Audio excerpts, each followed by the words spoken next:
Hey everybody, welcome to another round of Citizen Sleeper. Um, do you know what? Let's just get right into it. While we're loading, maybe a quick recap. We did a lot of mushroom farming last game, and a couple of things happened. We closed off a couple of chapters with the Space Mafia, the Yataghan, and honestly, we've been kind of like starting to focus a little bit more on the Greenbelt.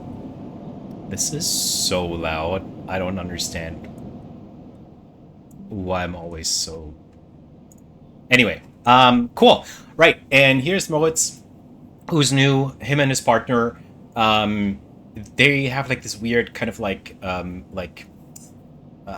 repair bay going on, but for some reason I need to pay them to get the job. And last time we did that, uh, they got hacked and the money went somewhere. It's a little bit weird. I don't quite like those guys. Well, I mean, kind of like I was gonna say I don't quite like these guys, but I'm actually quite okay. There's kind of like the DLC that we started, with the fugitive fleet and the cordon, and boy, these guys are obnoxious. So we'll see where that goes. Anyway, yeah, let's get going. Sleepa. Moritz is leaning against the corridor wall. It's time. He looks away. Big job just came in. Grand finale. You up for it? Yeah, sure. You've been taking my money so far. I haven't seen anything, so let's do it. All right then. We are in business. He pushes away from the wall. This has to work, Sleeper. Has to. He looks down. If it doesn't, are we in trouble? The bay, you mean? He shrugs. We were already in trouble before you got here. The work so far hasn't been enough. Yeah, I kinda got the feeling. Honestly, I kinda feel like you got me into some sort of scam. We'll see. Look, Bliss has had a rough time of it. I thought you of all people would understand that. He runs a hand through his hair.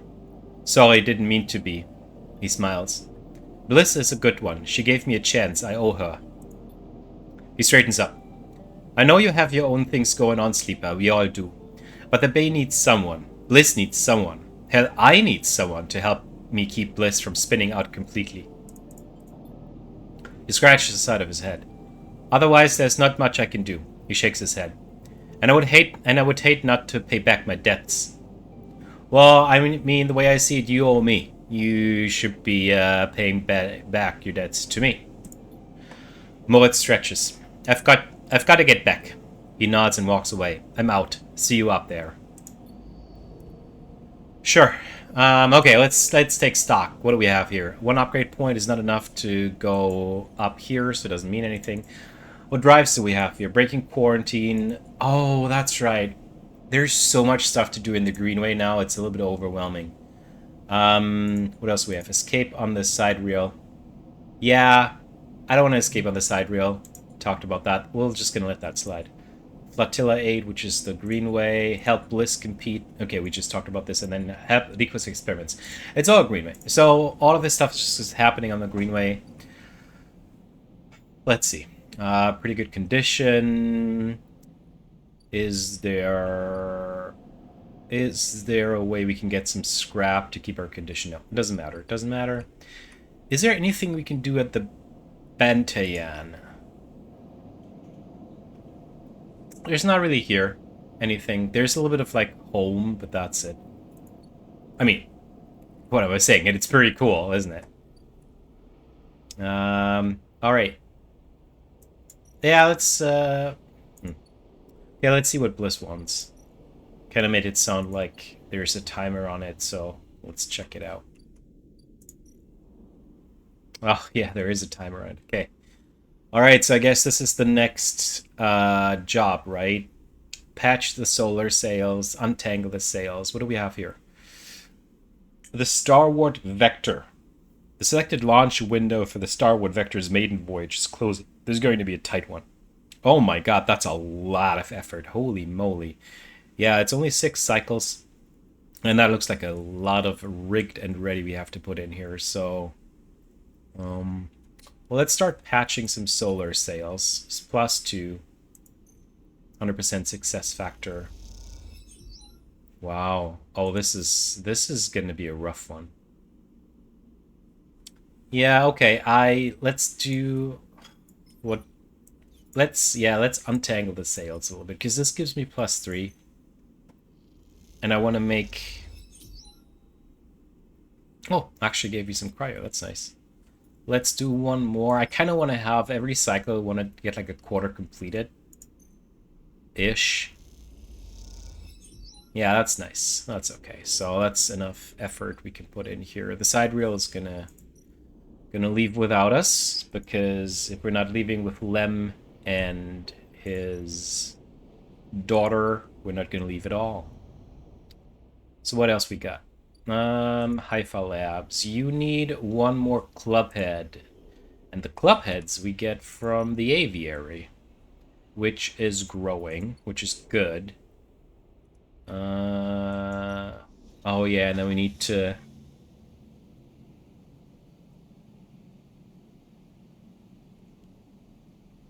So is this done now, or did we just do this? Algae growth. The algae takes time to grow, and each cycle more can be harvested from the stack. Patience is required. Okay, well, let's see what happens if we harvest this. Oh, I guess we can get some food here, right? Oh, that was... Oh, no. Oh, no, that was really bad. Sheesh. Shouldn't have done that. Okay, well, but I did, and so there's nothing we can do. Okay, so now I need energy. I can get water from the flotilla. Man, my dice really suck. And this is gonna hit condition if I'm really bad. What am I gonna do with a shitty die like that? Is there anything I can do here? I guess I can sunbathe. Yeah, let's sunbathe here. It's fine. Yeah, you know what? It's not the worst. It's not the worst. Okay, yeah. Good end of cycle. Just some yeah, just a regular cycle, nothing bad, nothing big. Yeah. Feed the kitty. Don't forget to feed the kitty. And then let's go to sleep.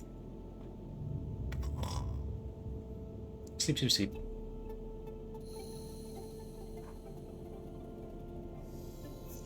Alright. Okay. Yeah. I guess that's what we're gonna do for a little while. Working, working, working. There, let's get it rigged and ready. I kind of don't want to waste all of my really good dice on this.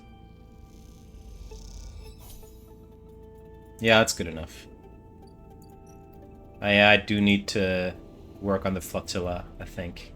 I kind of don't... See, the problem is, I kind of don't want to, because these guys are, like, so... I hate them. Because they're just, like, so... I don't know. I just don't like these guys. But I know it's part of the game, and we'll have to do it, so let's just see what else we got. So the algae stack, is this farming automatically? So what is this? So now you can freely harvest edible algae to ship to the refugee flotilla. Even Ash admits that it has a pleasant earthy taste. This is going to get me food for the flotilla, so I have to do this. So I just failed last time? Is that what happened? Let's see. Okay. Oh, okay. Okay, now I get it. So what's happening here is that this will always take away algae growth. And if I don't have anything, I can't harvest. So yeah, let's use one of our best dice for this. Yeah, I get it. Okay, that's fine.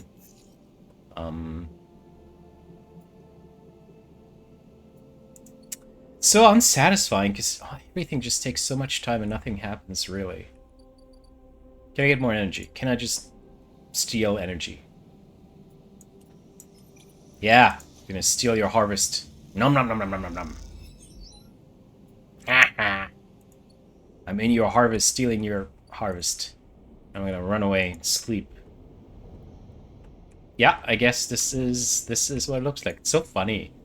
You play games to escape reality, but then the only thing you do is you work, you feed the kitty, and you go to bed. Well, let's end the cycle here. Oh no, I should have... I should have taken my stabilizer, because now I have one less dice. Ugh, that sucks. That was dumb. Well, whatever. Whatever. It's okay. I can live with that. It's annoying, but I can live with it. Alright, what you got for me up here? Here, have my beautiful, amazing die. Get some rigged and ready. Some more rigged and ready.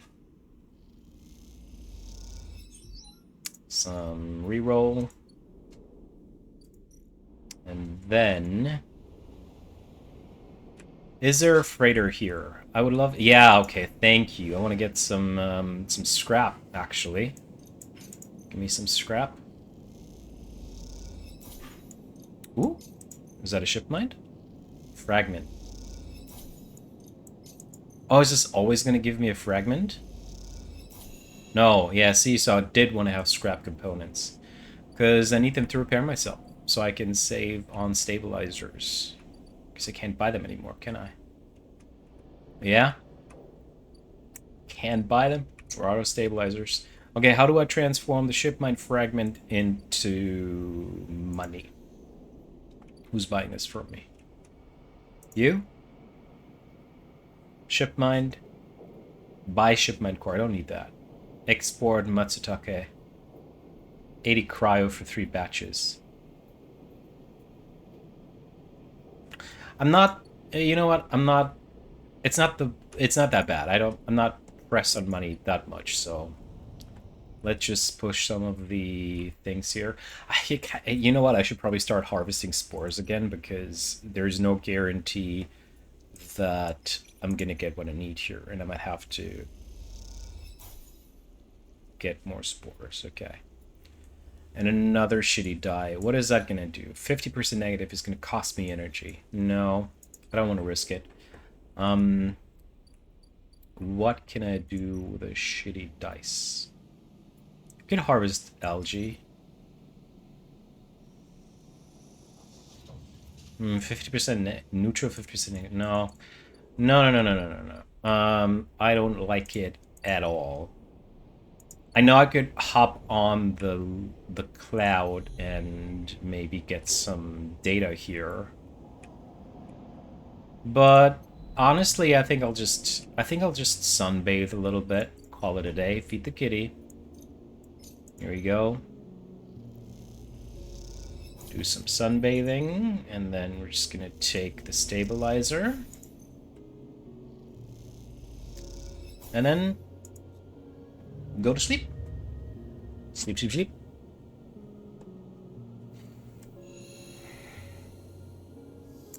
Must be a Wednesday. Alright. Go to work. Can never escape it. Oh, what do we have here? Oh. There's a crowd gathered where Sealer security are checking the crew in to board the ship. Those that manage to get up to the hub are crowded near the entrance. But even they must know their chance of getting on board has long gone. Approach the entrance. You make your way through the loose crowd. Try not to bring attention to yourself or the film clutched in your fist. You're so close now. You join a short line of crew members, nervously waiting in a cordoned-off line. As you wait, you nervously inspect your ID film, desperate for a distraction. Where did I get that? I don't remember. As you lift the film up to the light, you see something strange, something that makes you flinch. The face printed in the film is one you recognize immediately, but it is not you. At least, it's not how you look now. You squint at this ghost, confused why you hadn't noticed earlier. It's a picture you remember being taken, a memory that you didn't know you had. You remember signing the forms, the walk to the sleeper tanks, the cold metal floor. You remember the SNRP employee who helped you in, her smile clean and surgical. Oh, maybe not surgical. You freeze in place, thinking of the you that still sleeps somewhere in an SNRP facility. That won't wake until you are recovered and disposed of. Now you're leaving. Will they ever wake up? I don't want to leave. Next, the guard interrupts your thoughts, gesturing for you to come forward to the entrance. You wait for a moment. You need to wait for a moment. This is all happening too fast, changing too much. There's so many questions you have, so many threats to catch hold of. And yet here you are, boarding a ship to who knows where, on a journey that will take decades. Is this really what you want? How will you even survive? You suddenly feel dizzy, unsettled. You take a breath. This is it. You reflexively look over your shoulder one last time, and that's when you see them. Lem and Mina stood on the viewing platform, looking almost like the day you met them. They don't seem to have seen you. Instead, their eyes are locked on the yellow hull of the sidereal horizon, waiting for it to undock from their lives and drift into the black. Call out. You call out. You aren't sure why. They don't seem to hear you. The guard asks you to come forward again. What are you doing? Call out again. You scream Lem's name. You know exactly what you're doing. This is not your ticket. This is Lem's ticket. You try to breathlessly explain this to the guard who wants you to board. Call Lem down. Oh. You shout for Lem to come, and he struggles through the crowd. Your screaming and shouting seems to have riled them up, and they are starting to push at the cordon. Lem arrives with Mina, both looking terrified. Sleeper, what are you doing? The guard is shouting now, too, not at you, but at the crowd. Hand him the ID. He stutters. I don't understand. You stuff the ID film into his hand and pull... Oh, I think... You stuff the ID film into his hand and pull him under the cordon. The guard looks nervously at the crowd. Go, Lem. The guards look at Lem and Mina, the ID film clutched in his hand, then at the crowd. They make a calculation. One of them barks at the closest people to stand back. The guard takes the ID film and slides it across a white machine, much like the one Castor printed them from. They urgently beckon Lem through the entrance. He turns back to face you. Thank you, Sleeper. And then they're gone. You turn away and kick off hard from the guardrail, pushing your way through the crowd. When you reach the far wall, you turn back. The scene is chaos. The guards are closing the entrance, boarding complete, and the crowd is pushing against them. There are shouts and cries as the cordon is sealed, and the guards retreat back to the docking bridge. And there are Lem and Mina, gliding up towards the docking bridge, bag in hand. Lem is facing away, focused on the steady climb, but Mina is in his arms and is facing back towards you. You watch her face, confused, sullen, but twinkling with a growing excitement as Lem carries her forward. As you watch Mina, you think about your future. About the future you might choose. You know one thing for certain, that future is on the eye. You no longer have any enthusiasm for being carried forward by the dreams of others, for grand futures that unfold like angelic wings across the horizon.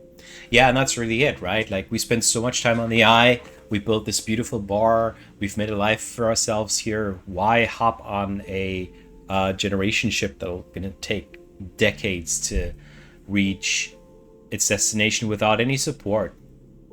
Because we don't have medication, we don't have scrap. We'd probably just be deactivated by the time it arrives.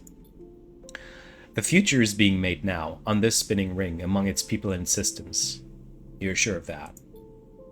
But as you watch Mina disappear into the entrance of the sidereal horizon, and much later, when you watch the ship pull away, you feel a sense of longing.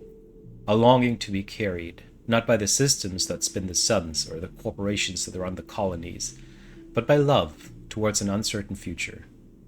Just as Mina was. That, you think, is the future you wish to make here, on Erlin's Eye.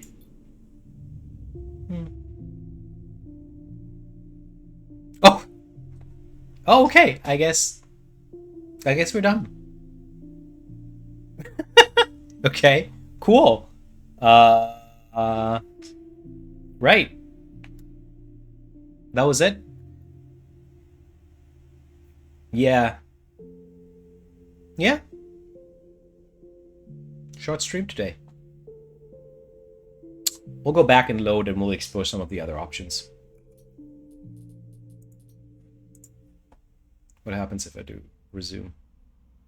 I just get punted back to when I didn't select it.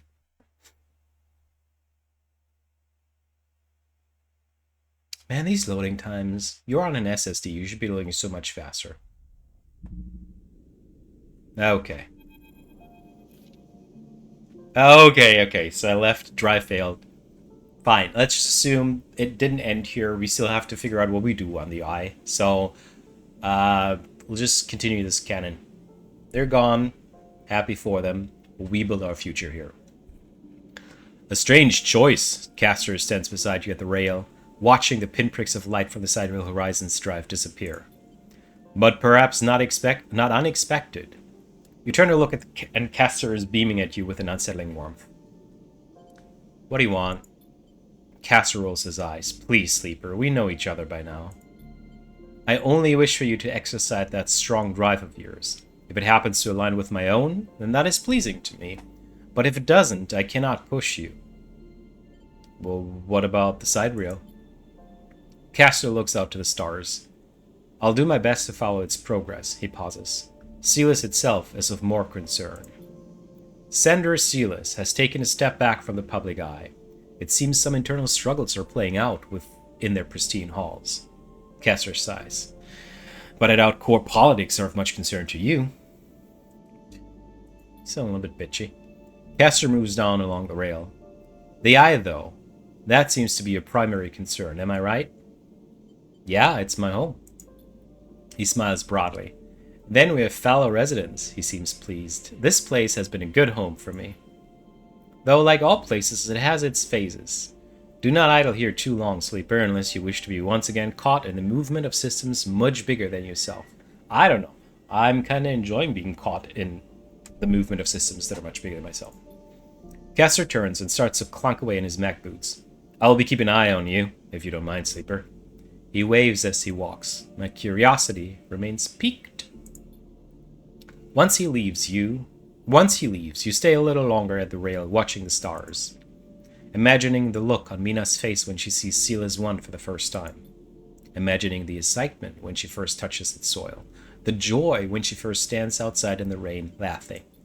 Those images, though they will not happen for decades, are what will carry you through this cycle, and perhaps the next one too. Okay, well, failed cycle. Get back to work, I guess. There you go. Here, untangle the sails. See what we get here. Okay. Yeah, let's finish this. Let's see what happens here.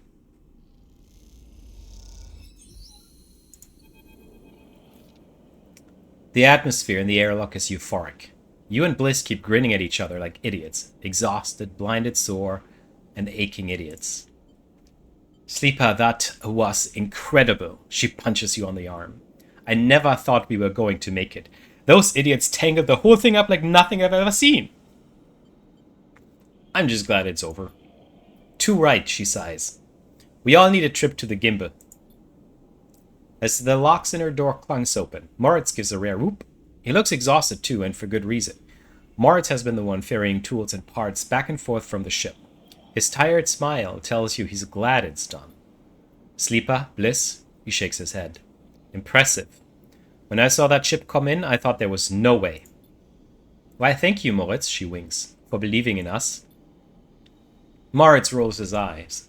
You know what I mean. Take the compliment.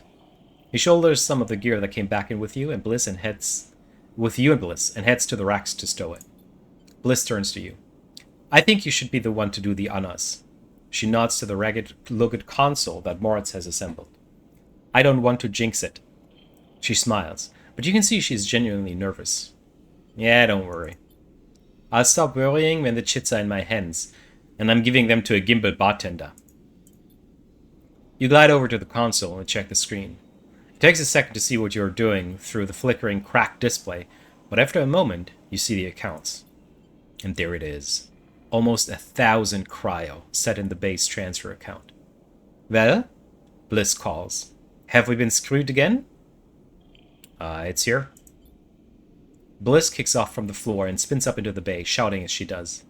The noise takes Moritz by surprise, and he knocks a rack of parts, scattering handfuls of metal fixings across the bay. The sight is something, glinting steel catching the work lights like glitter. Sorry, says Bliss, grinning when she comes back down. I needed that.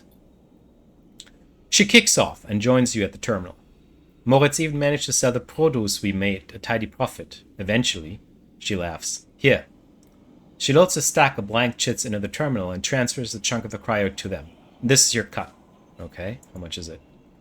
Bliss hands you the chits. Thank you for believing in this place. She looks away and smiles, even when I couldn't. When you first met me, I was on the edge of giving up. All it would have taken was one more push, but now? Now this place is sparking again. Work is coming in, there are funds in the accounts. Even Moritz has a spring in his step. You both look over at him, happily racking up tools. That's because of you. She punches you in the arm. He likes you. What's his deal? What? Why he's always so quiet? She frowns. I'm not so sure. He doesn't much like to talk about himself, that one. She leans in closer. You know he came here looking to rob the place? I gave him a job instead. She laughs. Don't tell him I told you that. I just thought it might help you understand the kid. Moritz turns to look at you, and both Bliss and you awkwardly wave. Maybe it's time to change the subject. Well, okay, what now? From here out, it's going to be a little easier. I'm going to look for some component contracts, stuff that will keep us inside the bay, not out in the black. No need to risk our necks if we don't need to. You want to cash out? That's fine. But there will always be work for you here when you need it. I'll be back. She smiles and then out of nowhere quickly gives you a hug. She steps back and glances around reflexively. Take care, she says softly. You too. You turn to leave. And Sleeper. What? She smiles. Don't spend that all at once. Don't tell me what to do. 300? It's okay. Okay, got an upgrade point. So, gotta choose. There was something... I wanted to do... Icebreaker...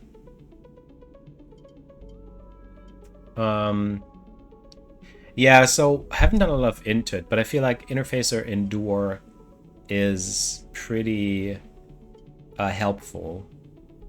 I want to get a second skill to 3. And not into it, because that, I don't know if that's working. I think I want to do... I'm not doing a lot of interface. I feel, I want to do endure. Also, like, I feel like for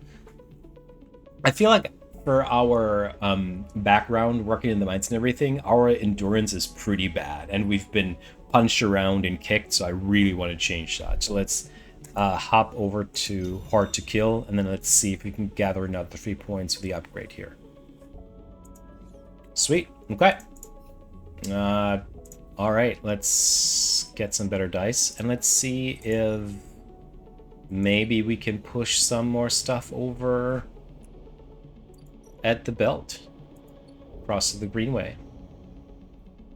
All right, we got here aviary. All right, let's harvest some mushrooms. Give me some good stuff, please. I'm into it. Could use this. Finally, the club head caps. Very good. Let's hop over to the Haifa labs. Put them in here. And let's analyze them. Okay. All right. Let's talk to Rico. Rico is at her bench, running small vials of some liquid through an old chemical analysis machine. The whirring of the spinning drum fills the lab with white noise, and you aren't sure if she notices your approach. Sleeper, it's good to see you. She looks up, smiling. This little project of ours has been keeping me awake the past few cycles, but right now, well, I think I have something. Oh, what is it? The drum finishes spinning, and Rico lifts a vial from it, holding it up to the light. This is something I extracted from those club heads you've been bringing me, and according to my analysis, it's a substance totally unique on the Greenway. You look at the small amount of liquid in the vial. Any idea what it might be? Rico asks without looking away from the vial. I think it's a stabilizer. Rico nods. You aren't the first sleeper to come through here. Perhaps I should have mentioned that earlier. Rico's tone suddenly drops, changing the atmosphere in the lab immediately. I just thought... She pauses, thinking very carefully of how to continue. I just wanted you to trust us. What do you mean? She sighs. They came through a fair few cycles ago. We found them wandering in the broken section near the gap. The members who brought them in had never seen one of you before. They were terrified of this strange person wandering in from open vacuum. They were quieter than you and damaged. We did our best to patch them up and welcome them to the commune.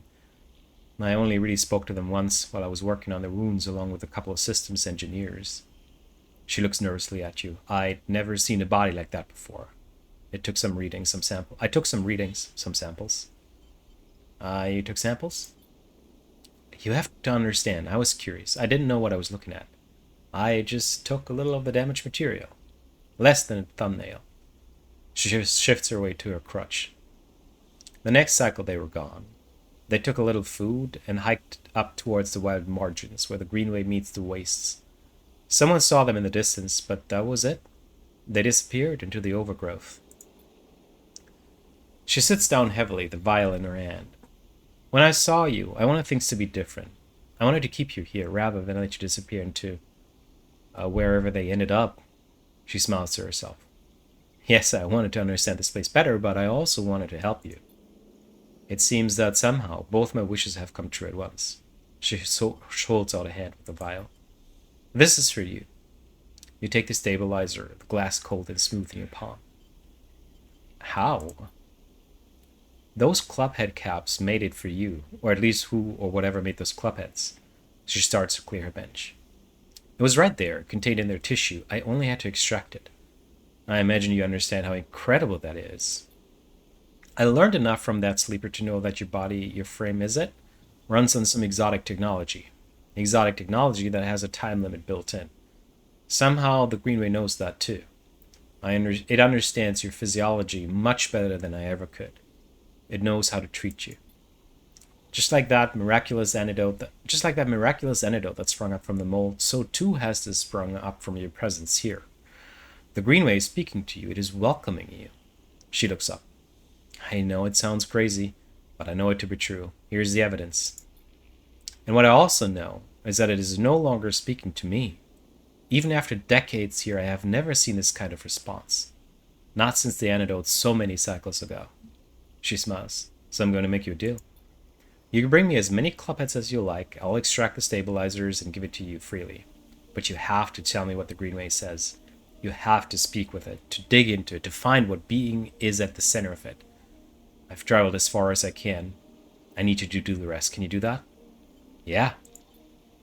Reiko sighs with relief and deflates into her chair. Thank you. I'm sorry for the other sleeper. Truly I am. I'm sorry I couldn't have done more, but I'm so glad I met you. She smiles. You're welcome here, anytime. Reiko falls silent. She looks smaller now, more fragile, and you realize how old she must be to have seen the collapse firsthand. You idle a little in the lab, in case she asks her anything else, but she remains silent, and so you drift back into the tunnel, thoughts of that other sleeper, and where they ended up, weighing on your mind. Very nice. Oh, I got an upgrade point. Cool. You need another 2, though. Okay, cool. So what else have we got here? There's 2... Okay, I can synthesize a stabilizer from clubhead caps, which is nice. I already have 2, so that's awesome. And then Nico's grow beds. Finally, I can plant the seed. Let's see what it does. I'll take good care of it, Sleeper. Nico smiles. Don't you worry. Okay. So it's going to take 8 cycles for this to come to fruition. And while we do that, let's have a look at what we can do all the way up at the hub now. What is open to us here? So there's Bliss's Bay. What can you do? Moritz has heard Bliss speak with someone remotely. Is there another job coming in? Component repair. Okay, so there's another 6 cycles where something will happen, and I can get some cryo if I wanted to, but I don't care. I have so much cryo now. It doesn't matter.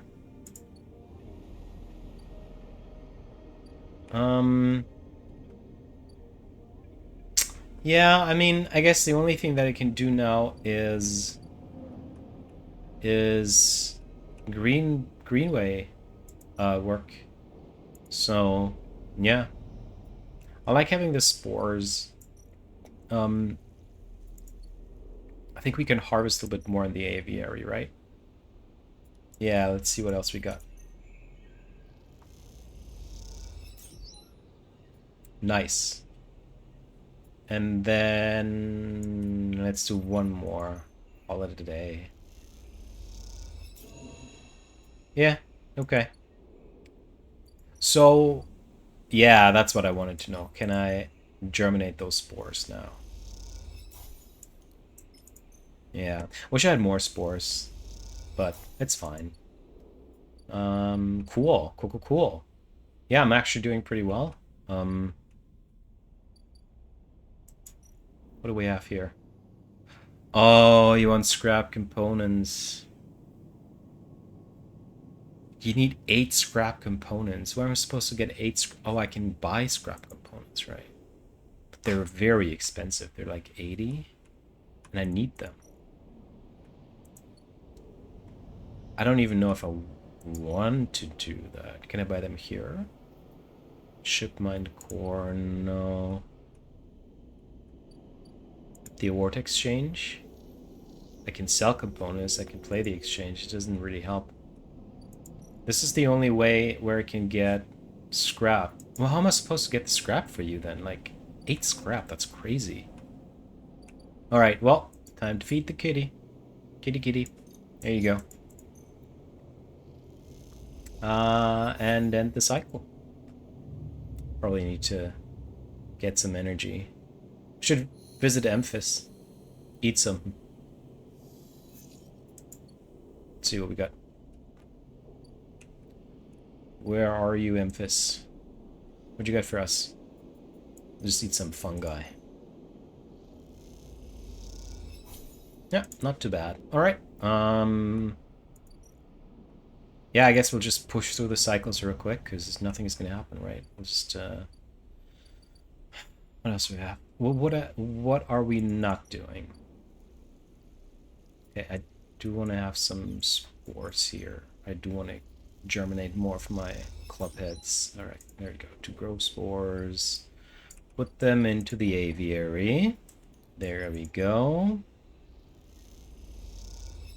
And you can start germinating for us. And then, what else we got? Algae. Get some algae. Reroll those dice, because they're shitty. Get some more algae. And get some more algae. Okay, good. Alright. Okay. Hey, Ash. You're leaning against the metal crates you just loaded with the algae, packed and dried into bright green pucks. Ash hops onto one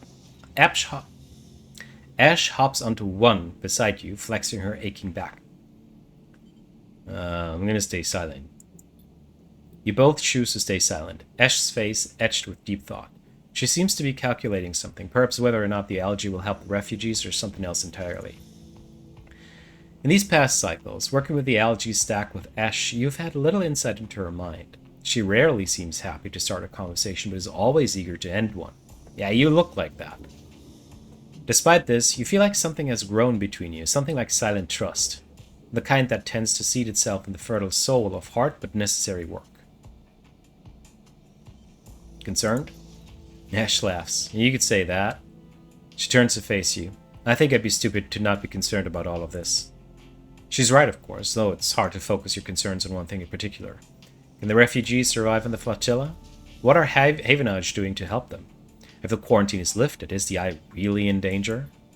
Each worry is far too large to even begin to process, to judge, and they mesh with other, more personal worries until you feel the anxiety growing in your chest. You look at Ash and are suddenly eager to speak, to talk about something, anything, rather than just sitting and feeling this growing weight. Okay, so why escape XPR? Ash pauses, her protective instinct fighting with the trust you've built. You can see her begin to shrug the question off. Then she stops, rethinks, sighs. What you need to understand, Sleeper, is that Erlin's Eye wasn't the only place where the Solheim collapse happened. Sure, Hawthorne, where we grew up, was an XPR installation, but that didn't screen it from Solheim going under. Actually, Solheim was the only reason XPR were ever here. She pauses, hesitant to get into the whole story, but wanting to offer something. She flinches, correcting herself. They are a service corp, you understand? They set up outposts and surrogate systems like this to offer refueling, logistics, and maintenance services to bigger companies with extraction contracts. She gestures to the eye around her, like Solheim. When Solheim went bust, XPR lost their client, and Hawthorne, well, we lost everything. We became an outpost tasked with just holding on. Keep the refueling platforms running, they said. Keep the outpost stable. Hold on to our claim. She rubs at her head as if recalling all this was somehow physically painful. Do you know what it is like to spend your entire life in a place with no future? A place that exists only to hold a legal claim to a piece of territory, to show our breach of contract negotiations between two corporations? It's like living in a She searches for a word, her eyes jumping back and forth. In a grave. She clenches her hands. So if you're looking for the answer to why questions, that's your answer. We, Peek and I, know what it's like to be forgotten, to be locked out. She stares hard at the side of the stack, the algae whirling against the glass in beautiful patterns, and she doesn't look away. The silence extends, and you realize the conversation is over. Ash seems angry, not at you, but with herself, for even voicing such ideas. After a while, you stand and start to load the crates onto the powered cargo trolley that Ash will run back to the Briar. As you do, you try to catch her eye, but she avoids it, soothing herself instead with the comforting simplicity of physical work. Nah. Still not feeling it. Still not feeling it. Feeding kitty. Going to bed. Sunbathing. And actually... do I want to use the scrap? Like, it's so unrealistic that I'm gonna get another 6 pieces of scrap to give it to them. And I don't even know if I want to. But let's hold on to it. I don't need it right now. I need it next cycle. And you know, to be fair, I don't need it. Because, like, I have a lot of dice. So, whatever. Let's see. Let's grab some more energy. Why don't we head over to the Benton Yan. And get some energy here. You need... yeah, let me cook some matsutake. Ooh, nice. Okay, very good. It's kind of nice to be able to not rely on chits too much. Like, yeah, sure, I can get energy here to emphasis stall, but I can just work here. I can just farm mushrooms. You know, mushroom farming for life. There's just easy peasy. All right, what else we got? I think there were a couple more things we needed to do for the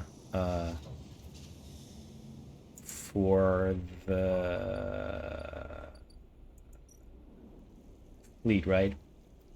Right. So, water for the flotilla. So, if I hack the sensors, I can reduce the Havenage alert.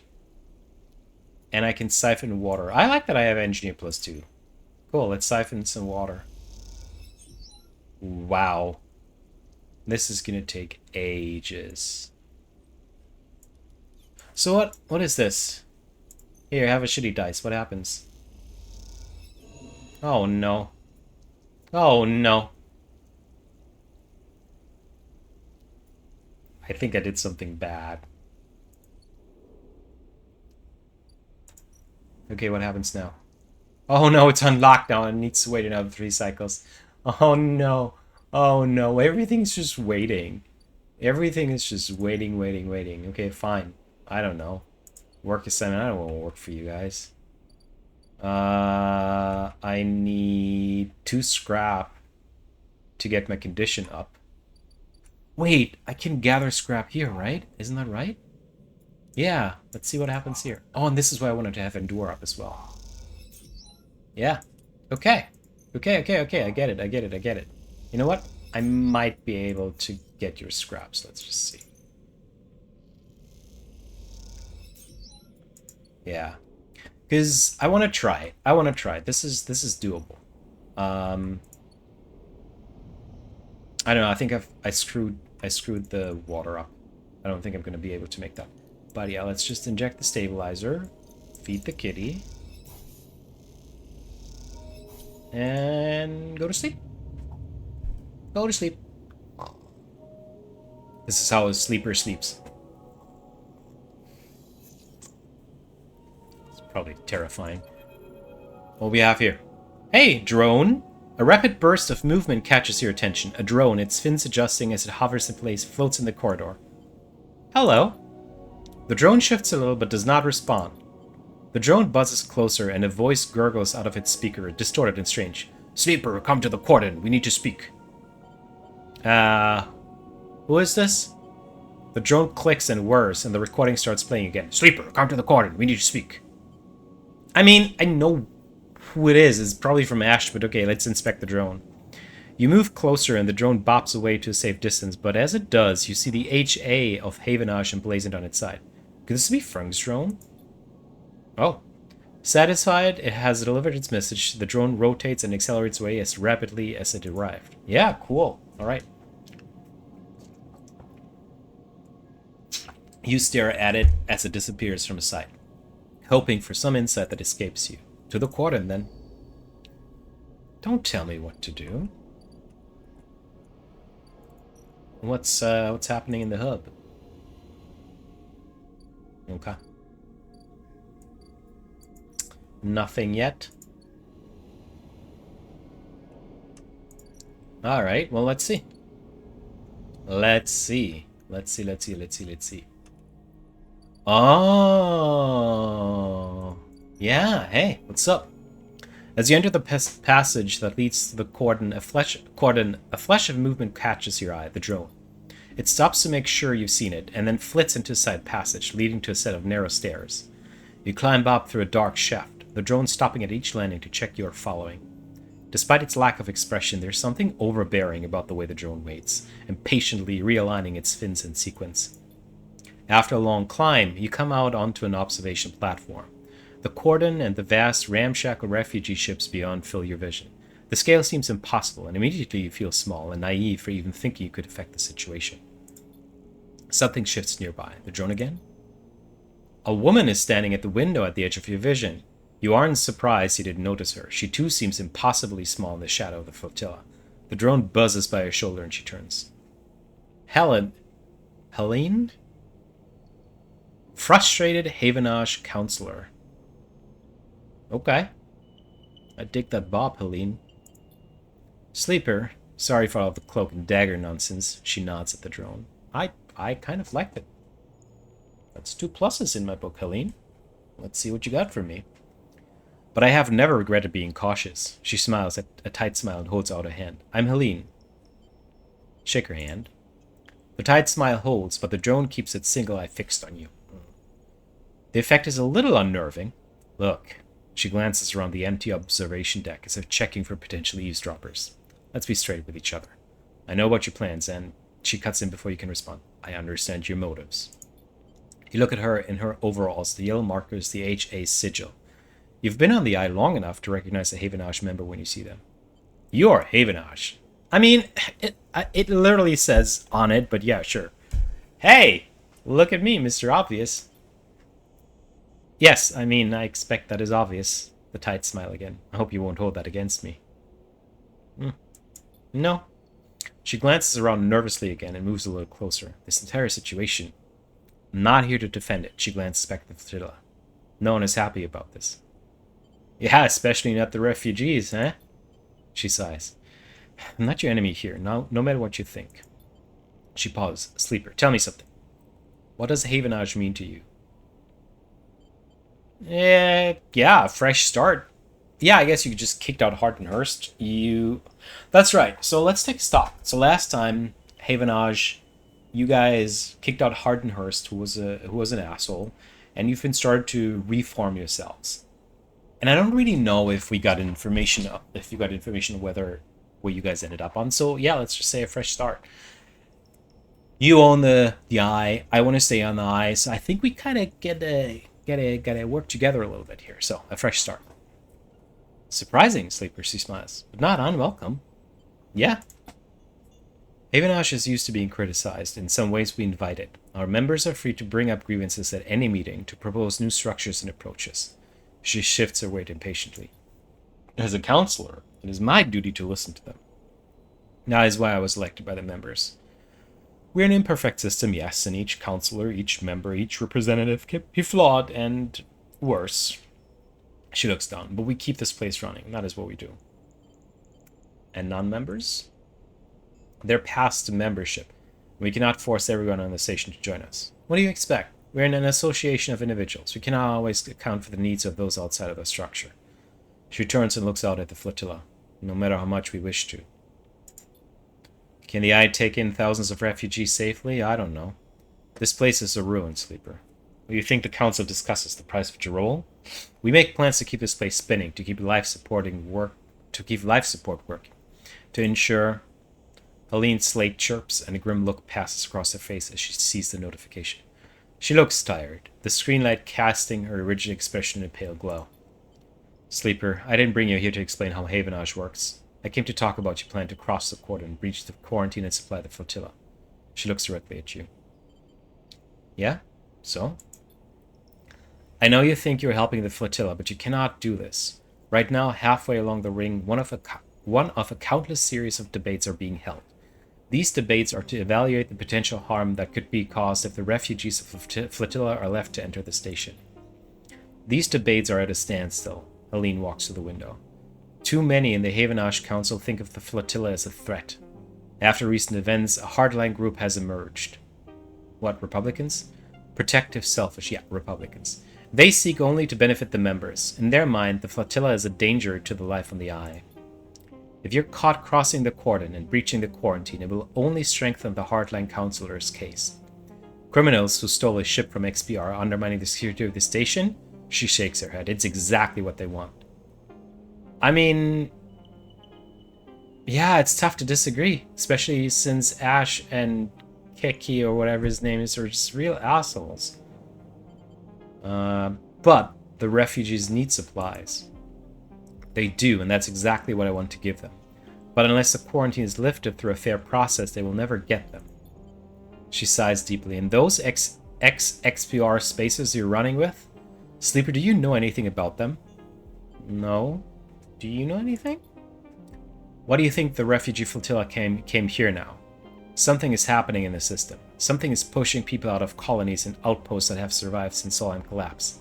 We need to be ready for whatever is coming, ready to protect the Eye. I know the Eye means something to you. I know there's a reason you're still here. Help me protect it. Helene fixes you with a strong look. Persuade those spacers that this is the wrong move, that they will get caught, and the flotilla will be locked down.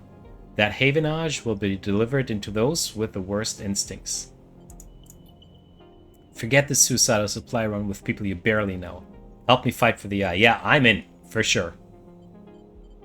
Why don't you stop them, though? If I expose the plan, it's the same as if it goes ahead and they are caught. Every way I look at it, the Eye looks compromised, the quarantine justified. The hardliners get their scapegoat.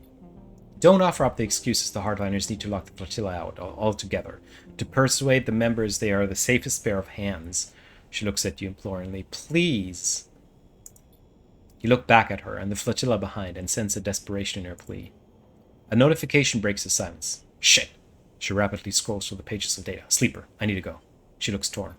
Think about this place, please. Talk to the spacers. Help them see reason. And she quickly leaves the observation deck before you have time to respond.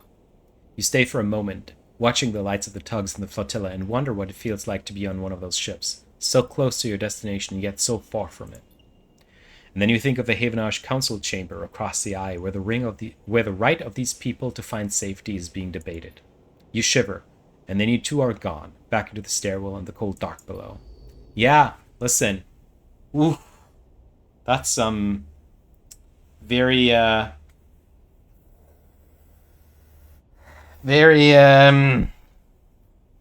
current questions that we have here, right? What do we do with refugees? What is the ability of a place to receive refugees? Where does protection start? Where does asylum end? Yeah, that's a roughie, isn't it? I can get intel. You and Peak need to get a sense of how the Havenage operation works before you can prepare your plan to slip through. Can I do anything else now? Can I talk to them, though? What do we have here? What do we have here? The clock is running. In 12 cycles, Ashy will make her run to the flotilla. The better prepared she is, the better result will be. So if I don't give you any scrap components, you're not going to succeed? I don't want you to succeed, you guys. I'm so sorry, but I'm like...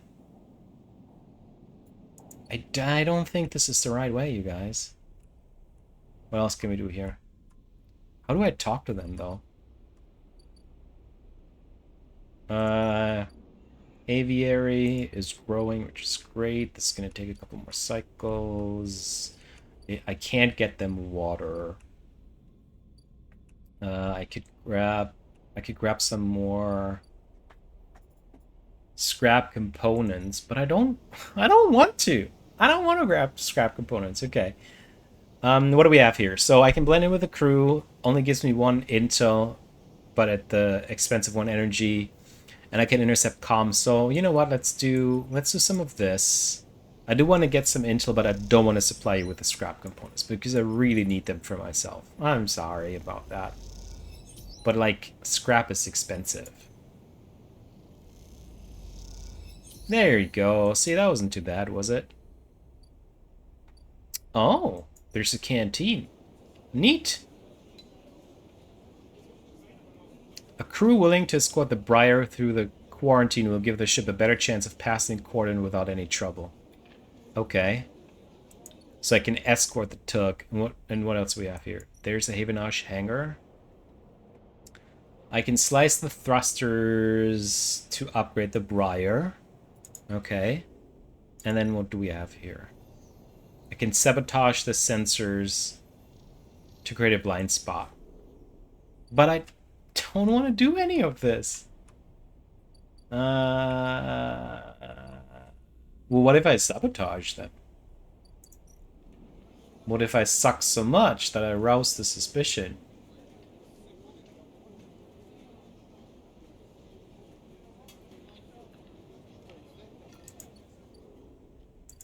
How do I do that? Yeah, I mean, let's just see if that happens.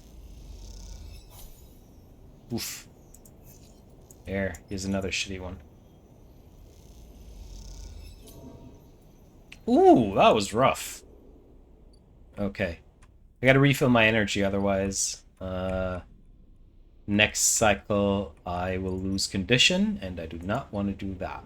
So, let's do it. Let's have a drink at the Benton yet. Oh, actually, yeah. Let's just make some matsutake.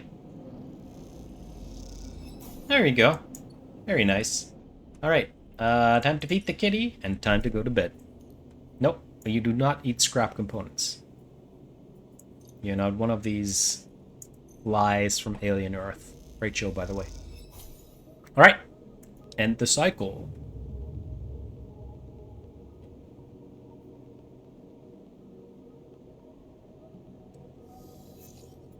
Woo! That looks like... Oh, okay. What's happening? Peak. Sleeper. Peak is waiting for you when you leave, but they look different. Pale, drawn out. You need to come up to the Briar now. They don't meet your eye. Sure. We'll be waiting. Peak walks away. Don't take long. And with that, they disappear around the corner, leaving you anxious and confused. I'm not anxious. Don't tell me what I feel like. I don't care. Okay, here's some matsutake. Alright.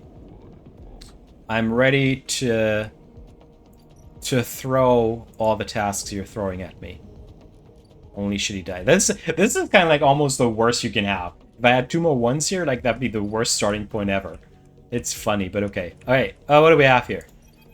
You tell me... Okay. As you walk into the climbing Briar's cavernous bay, now filled with crates and containers, Ash is waiting for you. In front of her, sliced open with its insides scattered across the top of a heavy-duty crate, is an object you recognize. Helene's drone. You bastards! The drone didn't do anything to you. You freeze. Come in, quick. Peak nudges you into the bay, looking behind you before sealing the entryway. We have to start being careful. You move closer to the container, your eyes on the drone splayed out in pieces, some parts of it hooked up to Slate that Peak picks up and begins tapping away at. Ash looks up from the dissection. We caught it buzzing around nearby, heading for the ship. She leans over and taps the HA sigil on one of the removed pieces of plating. It's a Havenosh spy. Yes, and so am I. We think we got it before it sent data back, but we can't be sure. Peak looks at you nervously. Ash cuts in. Have you noticed anyone watching you? Any drones like this? Anyone following up to the Briar? Yeah, I've seen this drone. Ash frowns. Following you? I met its owner. Ash pauses for a while. Peak looking between the two of you. Explain, Sleeper. Ash says quietly. Tell them about Helene. You explain that you met with Helene at the cordon, and you tell Ash and Peak about what she told you. The Havenage Council are debating lifting the quarantine, but they are blocked by the hardliners. You speak faster and faster, but before you can finish, Ash walks away in anger and then comes back again, her eyes burning. What is this, Sleeper? Have you understood nothing from what we've told you? She paces in front of you. Havenage are not your friends. They are administrators, which means they are interested only in their own power, their own survival, their own causes. You're starting to piss me off. Like, you want something from me. I'm doing so much work for you, and I haven't seen a thank you. I haven't seen get like anything you're giving me back. You're just giving me shit all the time. I don't like you.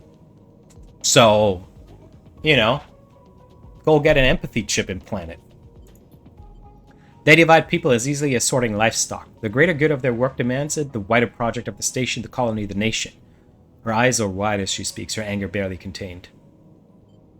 Yes, she wants to help. Ash laughs. Help what, Sleeper? Undo the mess of her own creation? She only wishes to placate you, so you'll compromise. So you'll do what is acceptable, not what is right. She's trying. Let me tell you something, Sleeper, Ash says, her rage hardening into pain. When people become administrators, they give up something. Some part of being human, being an equal among others, goes away. They start talking about the greater good, the systems, the ways in which their hands are tied, or the process is compromised. Yes, but also, like, I get your singular point of view, and it is correct and it is true, but there are other bigger points of view that are also correct and true. And navigating and negotiating between those is hard and sometimes impossible. So, you know, you have a right to your own opinion, not to your right.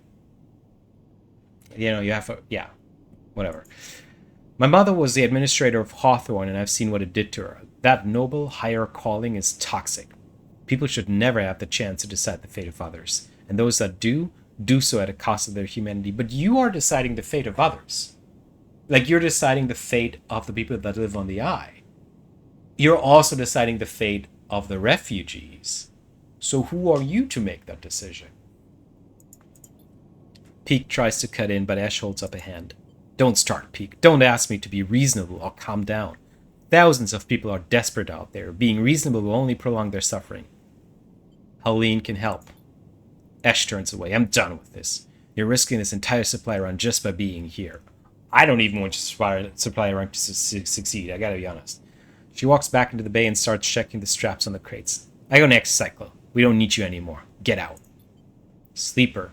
Peak looks torn. You have to understand this is personal for Ash. Helene warned me. Peak tense. Warned you what, Sleeper? Getting caught will be bad. You don't think we know that? Peak looks tired.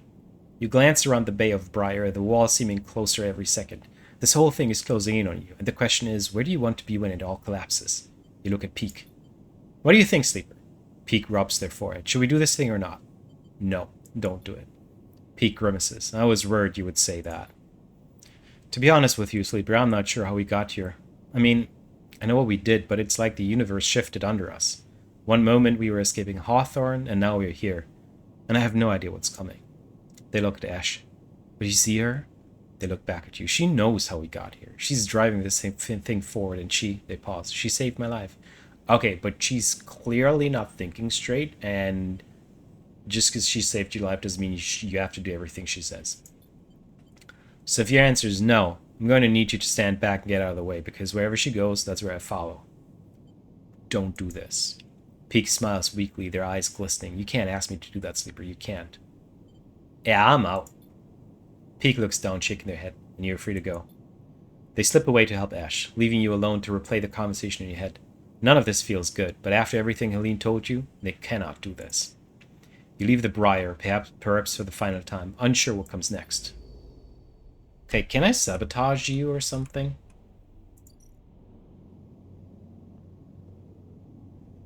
Nope. No, this is just like, you just can't do anything else anymore. There's just like nothing. Like, okay, if you don't help me, you get nothing and you like it. There's nothing you can do anymore. Well, I mean, am I just going to bed now? Because there's nothing else I can push, right? I'm waiting for this. This is, yeah, I literally have nothing else to do. There is, we can maybe check the hub, but I think that timer hasn't run out yet, so let's have a look. We'll just go to bed. You know what? Maybe just take the day off. Maybe just drink. Yeah, let's just drink. Where can we drink? Buy a spacer meal. Let's just buy a spacer meal. And I guess I can get some cryo. Yeah, let's repair some components. So, this is so unsatisfying. I'll drink some. Trek in Havenage. Serve some here. Do some work. I feel a bit untethered right now. There's nothing really I can do. Wow. Okay. Can I go to a board game night somewhere? Alright, do you know what? If that's true, let's just grab some data. Whatever.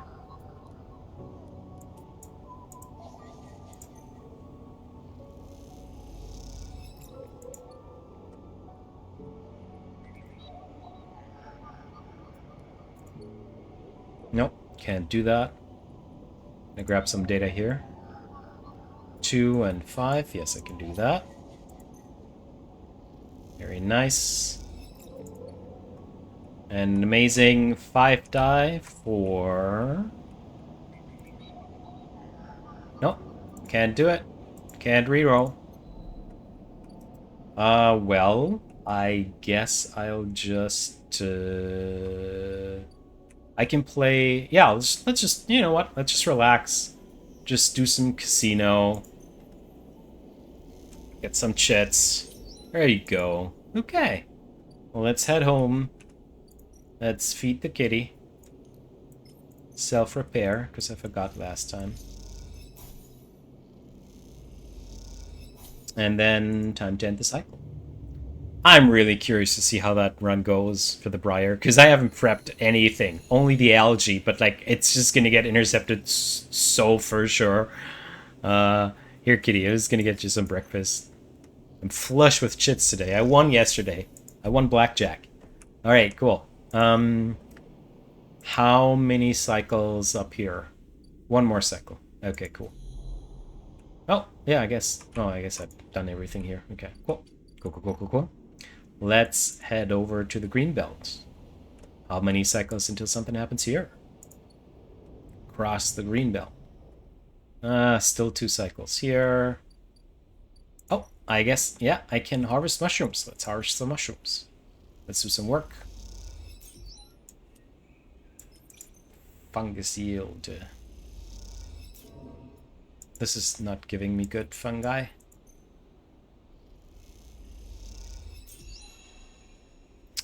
Oh, didn't get clubheads. Huh. Well, can't really do much about that. The wastes, I could grab some scrap. Briar base camp, nothing here. I guess tomorrow is the day, isn't it? Gonna forage for some mushrooms. And then I'm gonna go to bed. Grow spores. Very nice. No, I'm not gonna siphon anything for you. But I will put some fungi in here. I wonder if I... Yeah, you know what? With the last die, I'm just going to grab the last fungus as well. The last spores. Let's see if I get some spores here. Yeah, nice. That's pretty good. So we can keep the aviary stocked. And there's always going to be mushrooms in the mushroom stand. Right? Like I know I could just end the cycle here, but I want to be with my kitty. Hey, kitty. Here, you get dinner tonight as well. Because things were great. The self-repair is amazing. I'm not gonna lie, because I could potentially spend every day just like with 1 die salvaging spare parts. And I will never ever have to use my stabilizer again. It's amazing. But okay, let's end the cycle. And then we're just gonna have a nice breakfast. over at the Benton Yan, and then we'll see what happens in the Greenbelt. Oh! You smile the moment you see the drone. Of course, Helene has more than one. She has two. This is her last drone. But this drone is different, or at least its behavior is. It flits anxiously around you, nudging you, chirping at you. It whines and squeals and then zips off up to the ring towards the flotilla, not checking if you're following or not. Okay, I'm gonna... Something has happened at the cordon. You know it. A chill runs down your spine. Time to go. Oof. Failed the drive. That's just a shitty drive. Whatever. Hey, Moritz. Sleep a long time. Moritz is smiling at you when you leave, clearly happy to see you again. I'm just running away. I'm like, I gotta get to this drone, Moritz. Leave me alone. But yeah, sure. Mo, it's good to see you. Same. He rubs his hands on his jacket. How have you been? Drone flying away. You know, working hard. I bet, he grins. Well, you are always welcome to hang at the bay if you want. He glances around. Actually, that's what I'm here about. I don't really have time right now, Moritz. There's something happening that I need to attend to. I know Bliss said she didn't want to take any more big jobs, but she's changed her mind, or something. He grins. Because now we have someone looking for a refit of their ship in our bay. You would not believe it. They want their entire ship disarmed. Cutting out defense arrays, weapon lockers, ship-to-ship countermeasures, the whole lot. He leans in. We'll be able to start an arms dealership with all the hardware we'll have up there when we are done. He laughs. Anyway, it's a massive job and we need some hands. Bliss said to go get you. So come on up. Bliss is waiting on you to accept the job. He pauses. It'll be good to have you up there again. He grins. Like old times. Hey, you're a weird kid, but, I mean, I have nothing else to do, literally. Oh, there's the merchant freighter here. Okay. I wanted to have some energy, so let's go make some matsutake. I know things are happening, but let me just check out some stuff. Oh, I can get shipment fragments, and I can haggle over prices. Let's do that. Yeah, give me a discount.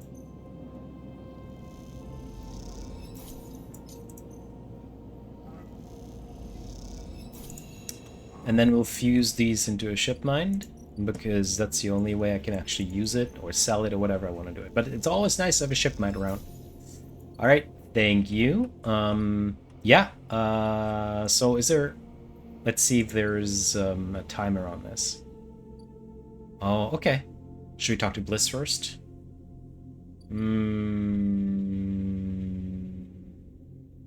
No, I like Helene more. I'll come up there in a moment. Let me just check out what's happening over here.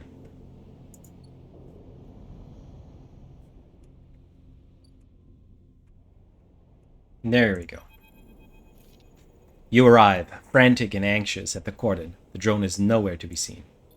Then you hear it, chirping and whirring through the stairway let you through before, the one that leads up to the observation deck.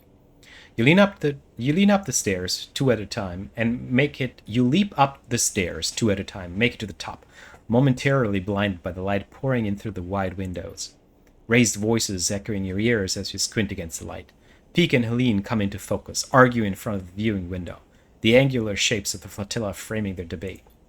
Stop wasting my time. We need to stop her now. Helene looks harried and tired as she pleads with Peak. The moment she's caught, it's too late. The hardline counselors will get their excuse to lock the place down. Don't act concerned, Peak shouts back.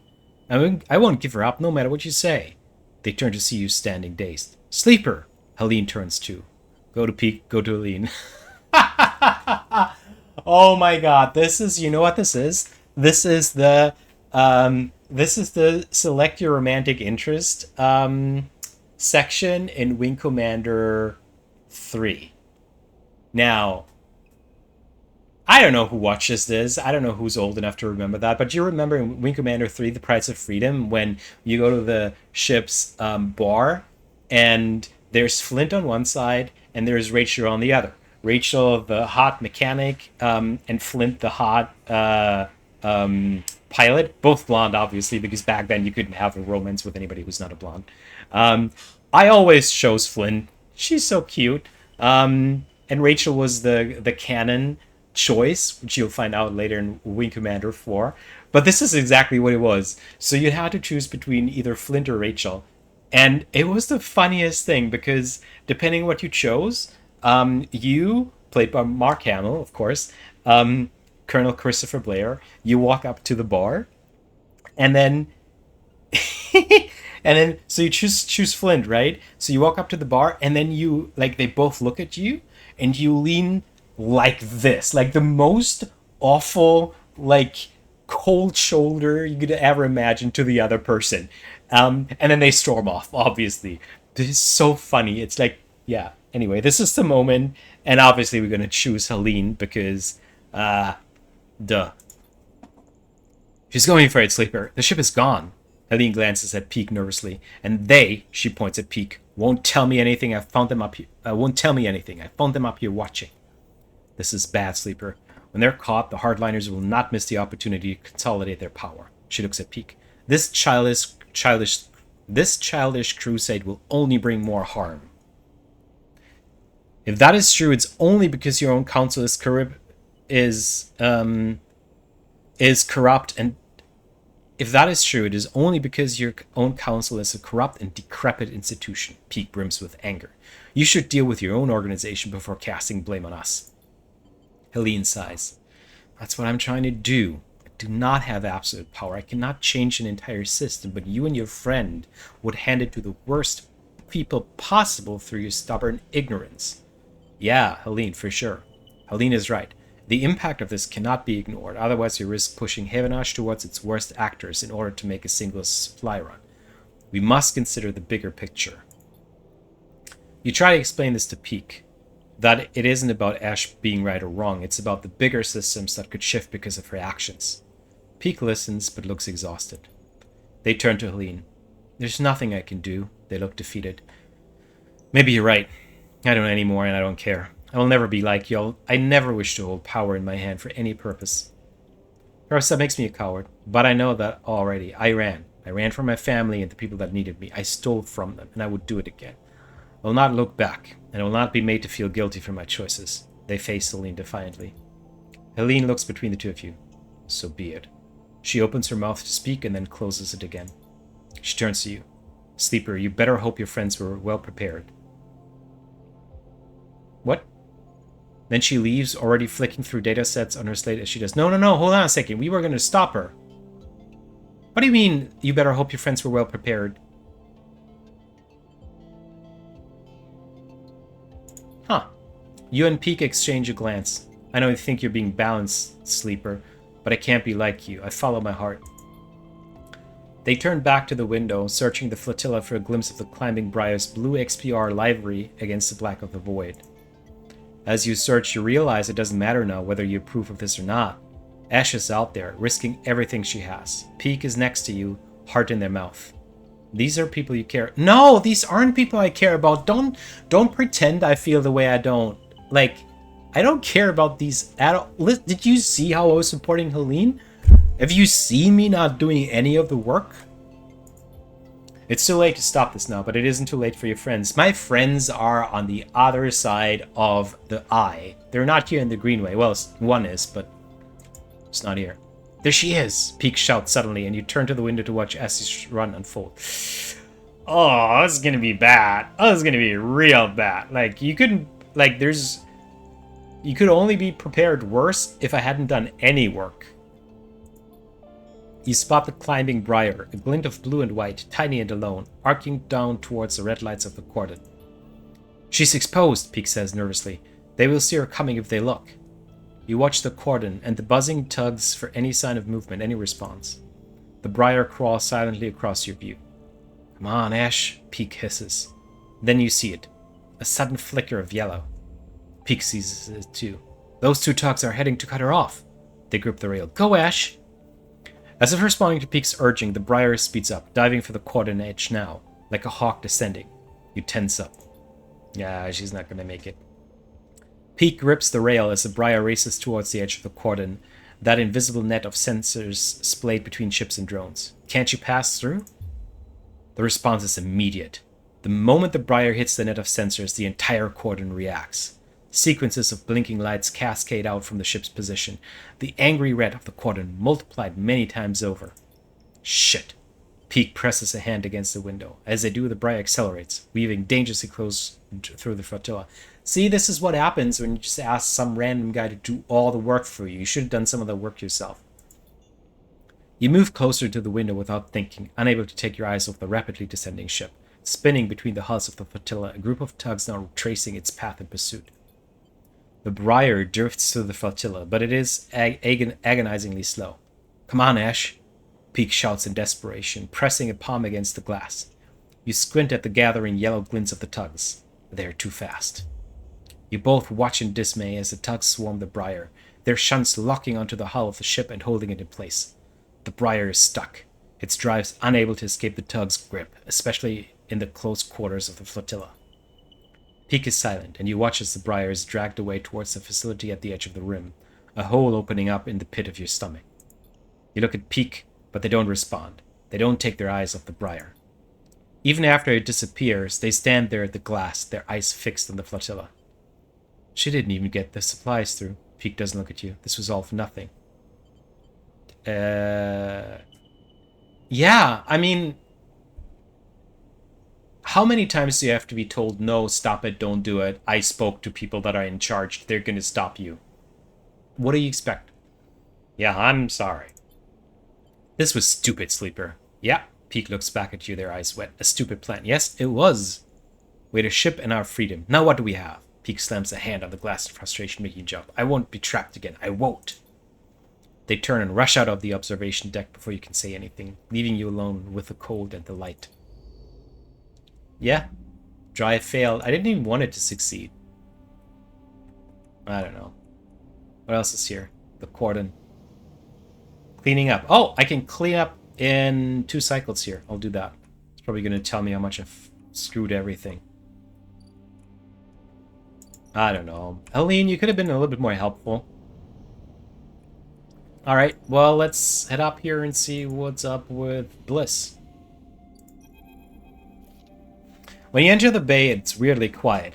Moritz must be out on some errand, and maybe Bliss is prepping the kit. When you enter the Sleeper, Ankita is drifting at one side of the bay. You missed her completely when you came in. Oh, Ankita. Seen you in a while. The idea of not seeing Ankita when you entered her room would have seemed unlikely to you several cycles ago. But seeing her without her armor, she seems smaller, less imposing. What are you doing here? I was about to ask you the same thing. She kicks off from the wall and comes a little closer. So, what is this? She asks. Come to avenge Ashton or a Sleeper? Or just looking for another payout? Her anger is familiar, but quieter than before. Restraint. I don't want to fight. Then why are you here? She looks away, and you can tell her anger isn't directed at you in particular. It radiates off her like fire. You better be ready to sign, comes a shout from the bay entrance, because I've got my best repair tech coming up here especially, and they're going to... Bliss glides in and suddenly stops herself when she sees you and Nikita standing off. Oh, Sleeper, you are already here. Miss Cassetta, this is the tech I was telling you about best on the She stops, looking between the two of you. Wait, do you two know each other? You and Nikita look at each other. We work together. Listen, I don't even mind her shooting the Sleeper anymore. It's been a long time. They made their choices, like water under the bridge, you know, space under the hub. Bliss squints at you both before continuing. Bliss produces a slate. Now, Miss Cassetta, if you'd like to sign our damage waiver here, we can start on the decommissioning. She looks at you. My tech here is eager to get started, as am I. Nikita scrawls her signature across the slate. Thank you. Thank you, Bliss pauses. And everything is okay with the special payment terms we discussed? She gives Ankita a strange smile. All fine, says Ankita, giving you another hard look. Then she kicks off and drifts to the entrance. I'll be in the gimbal, she says and leaves. Special payment terms? She looks over her glasses at you. Look, Sleeper, there's something I have to tell you. Oh my god.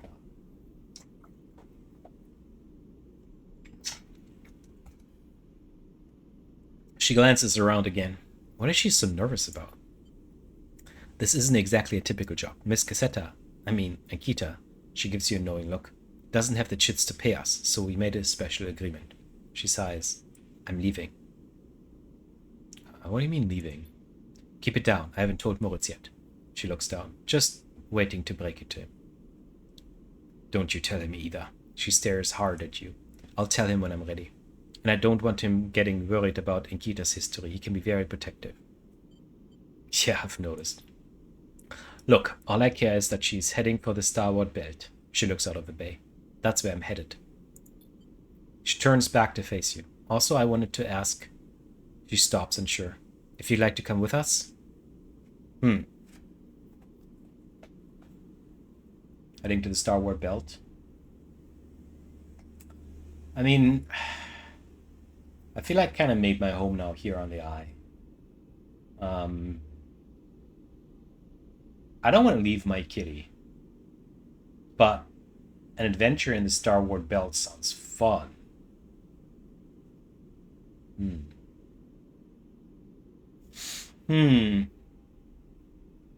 No, I can't leave my kitty behind. I can't. She interrupts before you answer. I know things have been hard for you on the eye, and you helped me so much. I asked Ankita if she'd carry 2 of us, and she said yes. Moritz will take over the bay anyway, although if you stay, you are welcome to help him run it. I just thought... She sighs. You might be in need of a fresh start as much as I am. She turns away nervously. Think about it anyway. The berth is there. We've got to finish the job first anyway. And with that, she kicks away and heads to the racks before you can offer an answer. Moments later, Moritz enters with a new cutting torch for the disarming of the ambergris. The starboard belt. You push your thoughts to the back of your mind. Time to get to work. Yeah, cool. Do some work on the ambergris. Again. Here you go. I get random scrap items. Love that. Love that for me. That's hilarious. I could probably refit it easily today. But I don't want to. I do want to find out what's happening here in the Greenway. I do want to talk to Helene, which is in 2 cycles. In 2 cycles, we're also done with the seed here. So I think that's what I'll do. I'm just gonna harvest more scraps. Oof, that was rough. And honestly, I think I'll just skip the next day just to get the cycle done.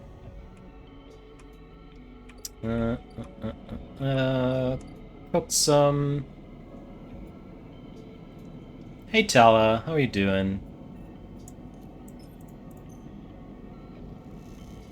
Get some Matstaka caps. There we go. Go back to the repaired unit. Hey kitty. Hey kitty. She's not a stray anymore. How dare you? No, I know the cycle. That's fine. It's fine.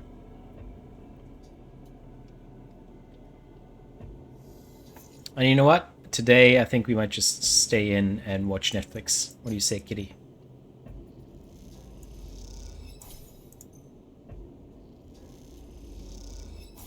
There you go. Oh, I can't. I need to leave. I need to leave. The biggest difference between now and the future is that you cannot stay in and watch Netflix. You need to leave. You need to get to work. That is pretty funny. Okay. What can we do in the Greenway? We can, you know what? We could probably grab some more mushrooms. I mean, it's not like we're running out of mushrooms. So, get some more scraps. Just gonna, like, get some stuff. Yeah, I gotta be honest. Like, this is gonna be a wasted day, honestly. Let's just... I'll get some scraps. Oh, that could ruin my condition if I'm not careful. Woohoo! Look at that. Look at that. Yeah, I'm just gonna be scavenging today. Scavenging. Did I get a +1 in condition? I feel like I should have lost that last night. Okay, anyway. We make some matstake. You know what? Let's just say hi to Emphis. We haven't been here in a while. Hi, Emphis. Can you make me some fungus? Some spiced fungus? Ooh, amazing. Thank you. Alright. At home to watch some Netflix with the kitty. There we go. I use some of my scrap components now. I know I don't need it, but kind of wanna. Okay. Let's see what the aftermath is with Aline.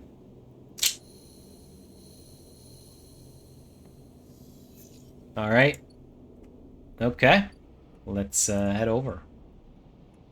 Let's cross to the Greenway. Yeah, I know.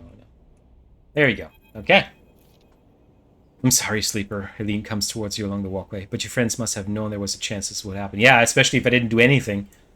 Dumb friends. They're not my friend. Why do you don't call them my friends? They're not my friends. They're acquaintances. I don't like them. She seems unsure of how to greet you and looks nervously around. She's being held along with her ship. Well, what now? No, I don't know, Sleeper. I don't know. Helene pinches the bridge of her nose. Quad in security as your friend, and she and her ship will be held in the quarantine until it is lifted. As for the quarantine, she glances at her slate. We're working on it, but the council is unlikely to budge now. Not after this. She runs a hand through her hair. This is the last thing I needed. Helene meets your eye. She was carrying weapons, do you know that? She stares at you. We found a crate of firearms on her ship. Yeah, I didn't know that. Helene eyes you. Well, it doesn't matter now. They're safely in Havenage hands. Well, any more good news? Nothing good. Helene looks away. As you know, Cordon Security intercepted your friend before she could get supplies through. Since then, the refugees have cut off all communication. I'm worried, Sleeper, about what is happening in there. But after recent events, Cordon Security are keeping the place locked down tighter than ever. No one can get in. Meanwhile, the hardline counselors are preaching in the chamber as we speak. It's a deadlock, and I don't know when it will loosen its grip. Helene walks a little away and turns back. I wish I had better news, Sleeper, but we knew this was coming. And what can be done? It's a waiting game now. I'll do my best to make my voice heard in the debates, to persuade members, and we'll see what can be done. We still don't know why the flotilla came here, why they abandoned settlements and outposts throughout the system to flee to this ruined station. What little we heard from them concerned computer and life support systems collapsing in waves, machinery in flux. Helene sucks in a breath. This isn't over. You think of the people of the flotilla. Helene is right. People don't abandon their homes for nothing. What wave is rushing through the system? And when will it reach the eye? Helene interrupts your thoughts. I have to go. The debates will restart soon and I should be there. She waits for a moment, and it's unclear if she's trying to think of something to say or just waiting for you to speak. But the silence keeps you both quiet, and she walks off down the corridor, and not the only farewell she offers. You hope that speaking to her might ease the knot of worry in your chest, but it remains there, reminding you of Ash, of the refugees, and of the wait ahead. What's done is done, no matter how many times you turn it over in your head. I'm not turning it over in my head at all. That's all their fault. You get the feeling you will be needed soon, and for that you must save your strength. Oh. What was it Frank told you the Earlin said? The eye opens for us all? Not this time. For now, the eye remains closed to those that need it. Well, yes, but also it's not only the refugees that need it. It's also everybody else on the eye. A shudder runs through you. Something is coming. You can feel it. This isn't over. Okay. What does it even mean? Oh. Oh, the first part of the flotilla story is complete. Episode Refugee begins when the cycle clock below is filled. Interesting. Okay, so another 3 cycles doing nothing. Well, let's just see what we have here with Rico. Rico has something in her hands when you enter the lab. It looks like a knotted twist of woody stems, a ring about the circumference of a human head, consisting of a single stalk at one side and a branched, woven network at the other. As you approach, she holds it up, and in the lights of the lab, it looks like a crown. Rico finishes your thought. She smiles and shakes her head in disbelief. Really? You can see it as well as I. Nico looks past the twist of stems at you, and that is what it appears to be. She points to a lump on the edge of the ring. The seed grew right back into itself, twisted up out of the soil. That being you encountered in the cloud, as you call it, was it wearing one of these? She eyes you suspiciously, still unsure if she is somehow embroiled in an overlong prank. No. She sighs. I suppose that would be too easy. She smiles to herself. A rude crown. She places the object on the bench and shuffles to her analysis terminal, her face lit by its amber light in the dim corner of the lab. Well, it isn't exactly a plant anyway, not from what I can tell. She gives you a serious look. No leaves, no chloroplasts, just a series of filaments encased in cellulose walls. Filaments? See, that's why I like you, Sleeper. You're so good at spotting the unusual details. She beckons you over. Look at this. You see a cross-section scan of the crown, its layers of plant-like structure on full view until you reach the center. There, instead of xylem and phloem for transporting nutrients, something branched and woven glints. Metal? In part, yes. They seem to contain metal, perhaps absorbed from the station itself. She leans closer to the screen. You see those branches? They remind me of dendrites, of neurons. She rubs her eyes, which is frankly ridiculous. You look back at the crown on the table as Rico fusses over the scans, and you suddenly realize what it reminds you of. You remember signing the forms, the walk to the sleeper tanks, the cold metal floor. Then you remember the crown they fitted you with, the branching structures of wires and pads. No, not a crown. They called it an interface. The tool of your emulation, your transference from neurons to electrons. An interface. That is your gift from Gardner. You turn back to Liko. It's an interface.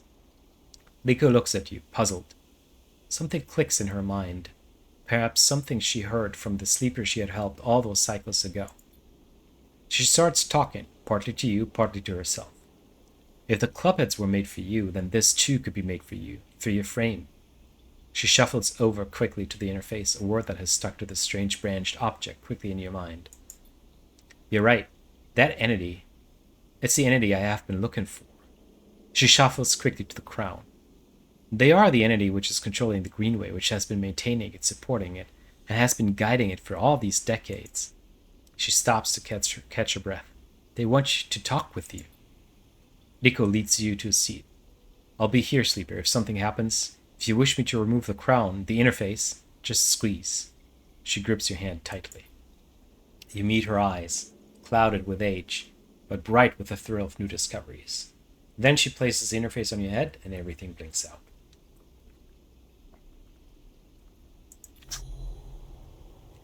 Back into the river, back into the dark flow. But something is different now. You're no longer pushed, no longer blocked and buffeted by the storm. Instead, it flows around you. You move, and it parts, letting you pass. Something else resists, but it gives easily enough.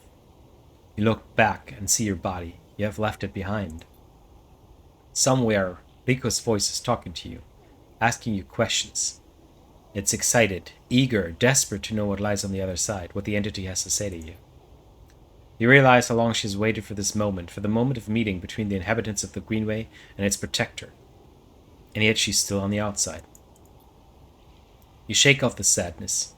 You'll be her eyes. Then you see the figure, Gardner, out in the storm, planting. It takes less than a moment to reach them. You've never felt so free. This is how Navigator must have felt, released from the prison. This, you think, is what it feels like to be in the place you were built to inhabit. Gardner does not turn at your approach. They go on planting, but their voice whispers in the waters like a sharply rising current. You grew the gift, their speech hisses around you. Good. I'm glad. I wanted to meet you. And then we are the same. Both eager shoots seeking one another. How does it feel to be free of your seed? They stoop to plant again. Yeah, good. That is good. They press a seed into the loamy depths. There was some disagreement, continues Gardner, as if you were picking up on a long-held conversation, with the others. They felt you were a danger. But they are always cautious, especially the fungi. They like old loam, known knowns, wide and stable networks. The fungi were cautious? Mostly, yes, although there are many among their number who favor short growth cycles, thick nutrient veins, and sudden shifts.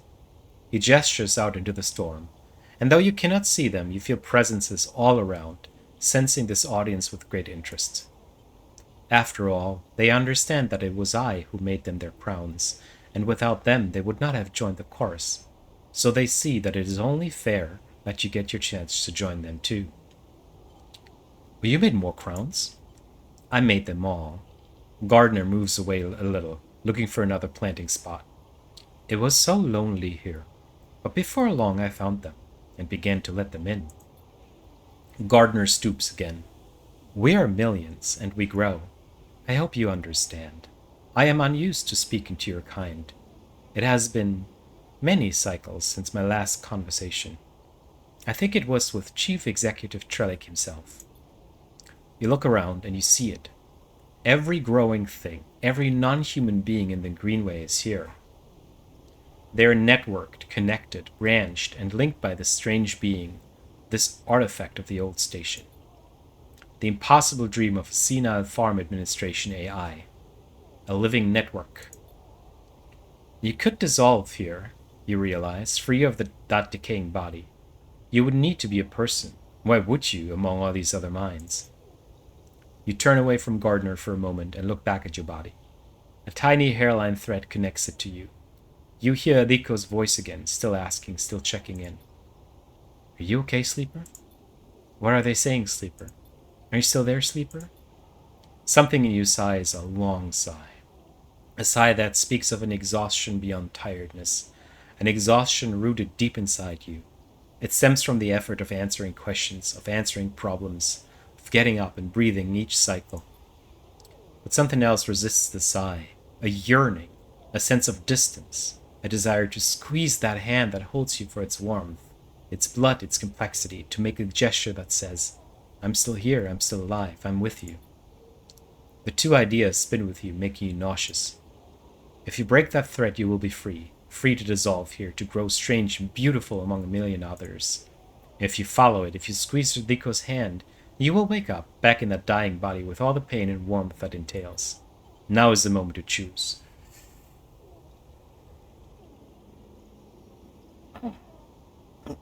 Well, this would be a way to make my living here, and the eye would not be able to return through the kitty, although maybe I could find my way through the data.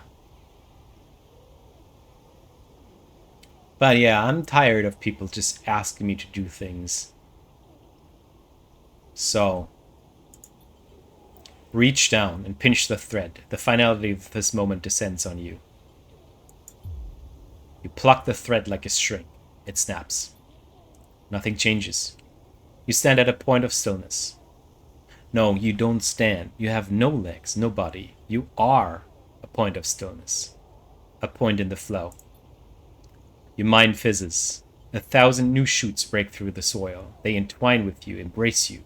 Some part of you decays while something else feeds from that decay. The spores of your new thoughts float away in shifting clouds and settle in a new soil. Then you see Gardner out there, still planting, and they stop like an old man resting in the fields, and they turn to face you. And you join the chorus, and together you sing this song of growing things.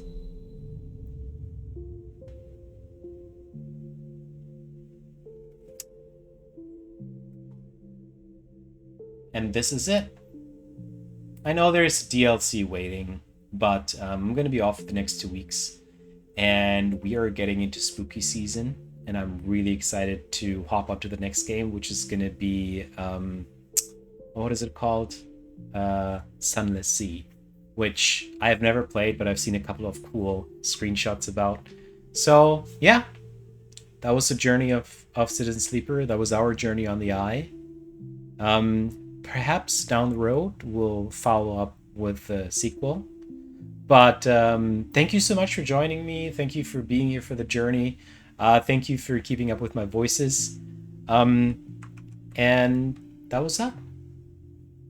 Have a nice day.